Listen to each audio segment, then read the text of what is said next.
Welcome, le bienvenue, ahlan wa sahlan.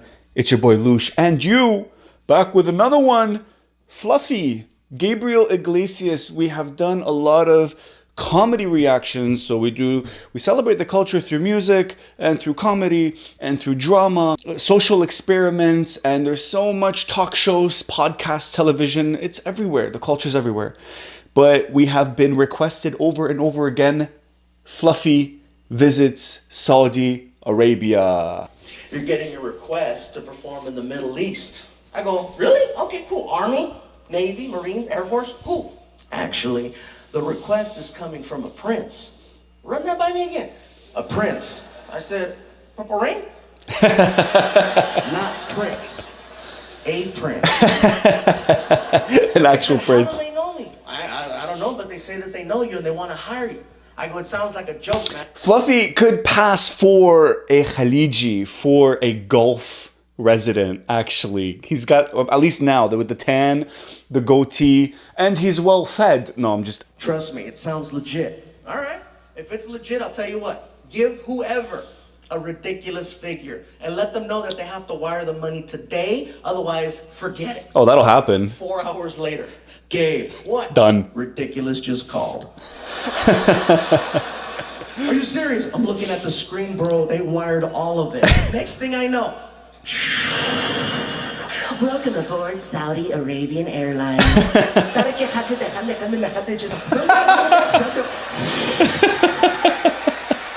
That's it. The money's wired. Let's go. Enough talking. More doing. That's the thing about the royal family, is that time is of the essence and money usually solves all those problems. 17-hour flight, you guys, from Detroit, Michigan to Riyadh, Saudi Arabia. And just so you guys know, one way. I didn't go by myself, okay? I took some friends with me. 17-hour flight from Detroit. As soon as we get there, they flew us their first class, by the way. It was really nice. And the plane is pulling up to the gate, and it's doing the whole, and the tube is coming out to meet the plane. As soon as the tube touches the plane, all of a sudden, the door on the opposite side of the plane pops open, and a man in a suit gets on, and he walks over to the three of us, and he does this. And I'm sitting there freaking out like, oh my God, this is like the movies. And they pulled us off the plane, and they escorted us to this area called VIP baggage claim. And it's funny because the man did that to them, but what probably happened earlier that day was the man's boss did that to him to go do that to them. It's a very common thing. No words. Sounds kind of crazy, VIP, and I get there and I realize, oh, they're serving cookies and candy and coffee, and there's leather sofas, and it's really nice.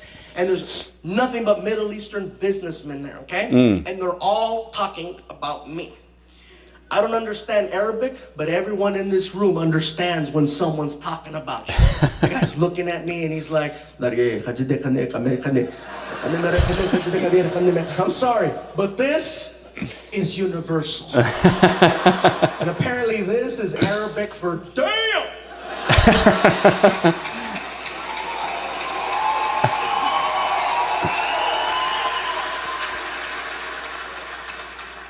They have 3 Lincoln Navigator SUVs waiting for us. There's 3 comedians and there's 3 cars. We're so paranoid that we're in the Middle East, we all get in one car. Everybody like crams in together. They're like pushing and squeezing. That's funny. You're sitting in there.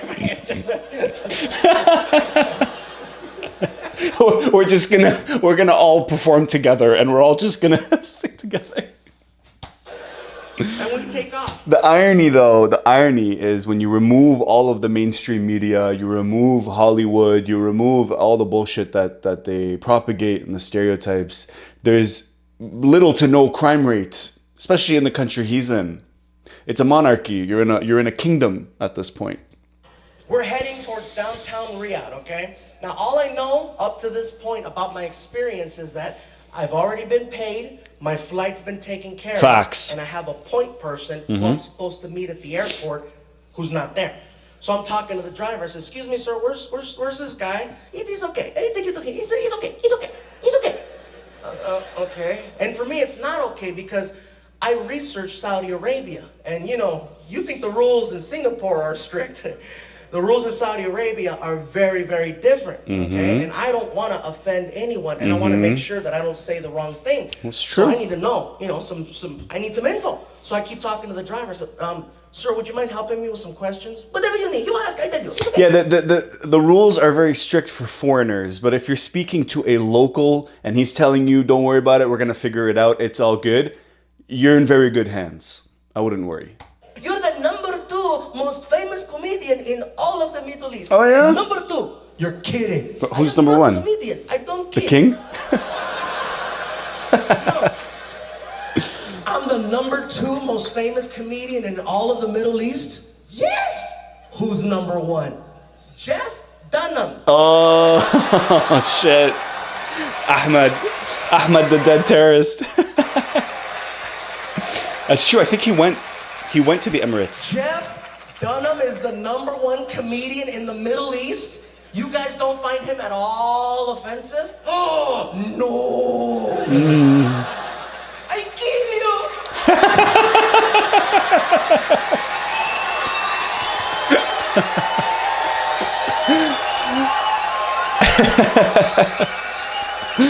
I go, it says here that we're staying in the city. Yes, you're staying in the city, but the show is somewhere else. That doesn't make sense. Why would you have the show somewhere else? How come you don't have it in the city? And then he broke it down. My friend, here in Riyadh, it is very different, okay? Your type of entertainment is forbidden in the city. There are people called religious police that hold up the traditions. They keep it so that it's very traditional. It is not allowed. The social gathering is a no-no. We must go somewhere secret in the desert. Really? Okay. That's interesting. I didn't see that coming. I thought maybe he was just going to say it's like a private royal event. Tradition police. That's scary. All right. So how many people are you guys expecting at the show? Easily between 700 to 800 people. That many? I told you. Number 2. And sure enough, you guys, we pull up to this racetrack in the middle of the desert, and there's a giant tent set up next to it. As soon as we pull up, radios start popping out. And I keep hearing on all the radios, fluffy, fluffy, fluffy, fluffy.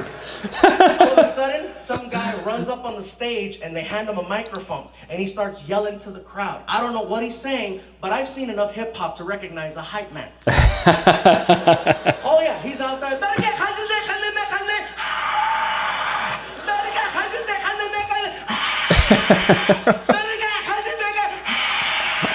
And then I get the biggest introduction of my life.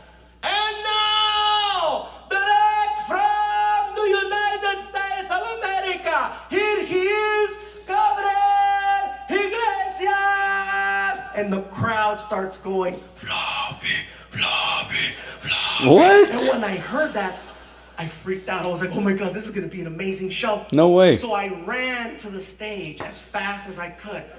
I'm not a runner. I booked it to the stage, you guys, because I was so excited. That's when you know you've already been paid in full. And when I got to the front, it clicked that in Saudi Arabia, they still have segregation. And I didn't find out till the last second because I saw a line going down the middle. And on one side, men. Other side, women. And all the women in the front row were covered from head to toe. All I saw was this. Oh yeah, I had no idea I was performing for Assassin's Creed. I didn't know.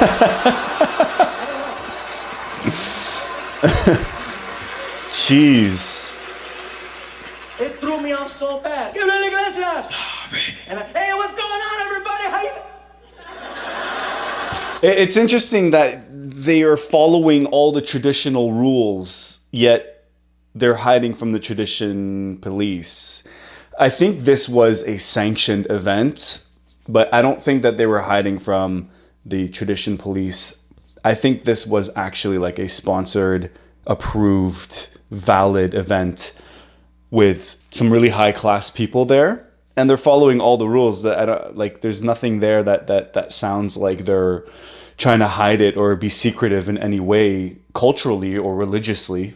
All of a sudden, men start yelling my jokes at me. My friend, do the donkey, do the donkey. Hey, chocolate cake, chocolate cake. Guy in the front, make fun of me. Hell no. And the people started laughing. The women were laughing just as hard as the men. You know, granted, some of them I couldn't see, but for the most part, it's like, and I'm not trying to be disrespectful. You know, but they're moving and laughing. I even had fun with one of the girls. I said, oh, I saw your neck. She said, you're going to get me in trouble. Yeah. The Saudis had such an amazing sense of humor. They were laughing and carrying on, and I had no idea they were going to be like that. And then after the show, I got a chance to meet some of the locals. And one guy was almost in tears. He was so emotional. He walks up to me, and he's just like... I cannot believe that I am standing here in front of you, Mr. Fluffy. Oh, well, thank you. Please, when you return to United States or wherever you travel, let the people know what you saw, okay? Let them know that we are not all bad, that we are not all those bad people from Fox News, okay? You let them know, because we see Fox News, and Fox News believes that everybody in Middle East is bad. Everybody's terrorist. Everybody has a bomb. He has a bomb. He has a bomb. He has a bomb. Oprah is here giving away bombs to everybody. Everybody. Okay. All right. I mean, it's facts. Can't disagree with them. Please, you let them know. We are not all bad people, okay? We are not all terrorists. My cousin.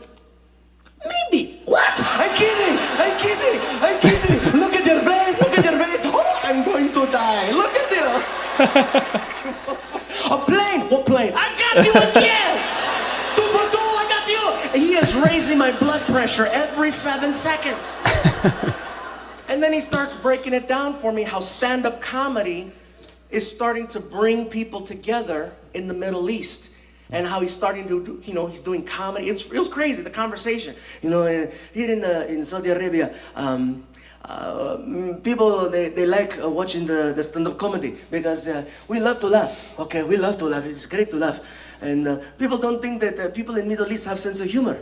They see videos, they see TV, they think we are the same. They say, oh, Middle Eastern people are all angry. Look at their face, they're angry. Everybody mad, everybody angry. My friend, we're not angry. It's hot.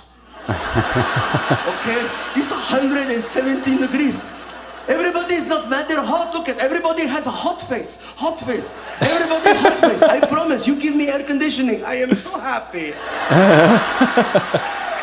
I mean, the comedy scene in the Middle East is growing, and he's right. It is a way to come together, certainly what we're doing here on this channel. But the cultural taboos are just so strong and they're so strict. It's very hard to open up real dialogue and to really make fun of like real issues, like social issues, political issues. It just wouldn't happen in the Middle East. Even for me on my channel, they've tried to silence me, and people try to put you in a template. They try to put you in a lane, and you're supposed to stay there and be comfortable for them. Comedy is not comfortable. Comedy is actually discomfort. You know, it's freedom of speech at its finest. Now, is the Middle East ready for that freedom of speech? I don't know, but it is a good point, though. We're okay. We love to laugh. I've been doing the stand-up comedy for about 6 months now, and I have jokes. Good for you. May I try? Oh, great. Yeah. All right, man, go ahead. Okay, very nervous, very nervous. Okay, here we go. Okay, here we go. 2 Jews Oh, no. walk into a bar. Here we go. Not in my country. Runs away. Like literally for both the Jews and a bar. Like both those things don't exist in Saudi Arabia. I get my ass arrested, bro. We wound up doing shows all over the Middle East. We were in Riyadh, Bahrain, Dubai, Qatar, Doha, and each show, you guys, was more amazing than the last show. Wow. Not because there were so many people, but because the people were friendly.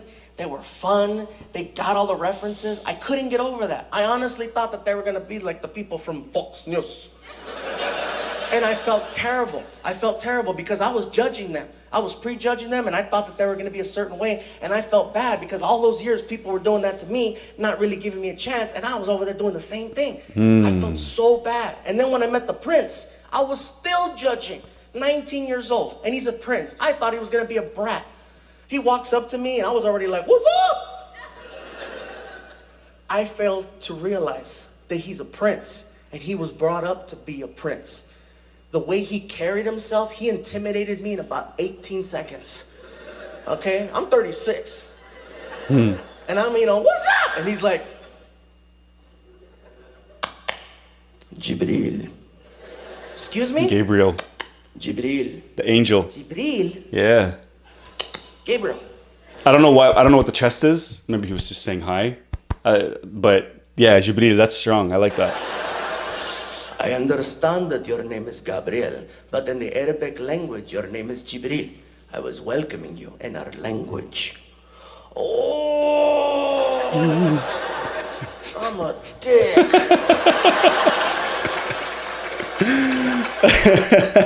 Nothing like starting the conversation off with a biblical and Quranic reference. You're the full heritage of your name and the full background of the angel that your name represents. And you're like, what's up? I want you to understand how big this is. There was an American here entertaining people from Middle East. There was no violence, no bloodshed, no problems. Everybody was smiling. Everybody was getting along. It is possible. An American was here. An American was here. He kept saying American, American, American. Freaking 10 years being called a Latino comic. I had to go all the way around the world to finally get called American. Hey, that's facts. Wow. That's crazy though, eh? Like he had to go all the way to Saudi Arabia to finally be recognized as a countryman. Wow. And it's true at the people level that community, we need to come together and we need to cooperate more. But Saudi Arabia and the US politically, we all know that there's a lot been going on there since the 70s. So yeah, but at the people level, I think there's a lot of work to do, and I'm happy that he was able to go. I was excited. I was like, say it again, American. Ah! And then I had the most surreal conversation I have ever had with the person. He looks at me and he says, I want to thank you for everything. I want to invite you and your friends to come to my palace so that I may entertain you. I'm like, are you freaking kidding me? I am not getting invited to a palace by a prince. Oh my God, up until this point, my only experience with royalty was a Burger King drive-thru. All of a sudden, one of those SUVs pulls up, and a guy jumps out in a suit, and I guess his favorite word was please, because that's all he said. Please. Please. Yeah. Yeah. Please. Yeah. Please. Please. Please. Please. He's like, I only won't know one word, but damn it, I'm gonna use the hell out of it. I'm like, are you kidding me? There's a man in a suit trying to get me in the back of a Lincoln Navigator, and there's a prince inviting me to his palace. I'm not gonna lie, I felt like a hot chick. I was like, oh my God, let's go. Hurry up, bitch, let's go. Oh man, it's true actually. It's funny that he says that because when I was in Dubai and Abu Dhabi, it's the same type of pampering that you go through and you actually start to experience like, wow, I'm being catered to, I'm being hosted. You know, it's really not, even in Lebanon.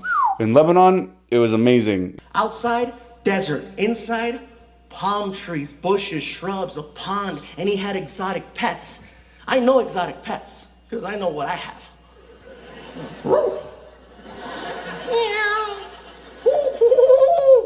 Over there, he's got a tiger! Freaking zebra! Monkeys! And he had a freaking boa constrictor. I'm like, are you kidding me? Snakes, monkeys, a zebra, and a tiger? Oh my God, that makes me Kung Fu Panda.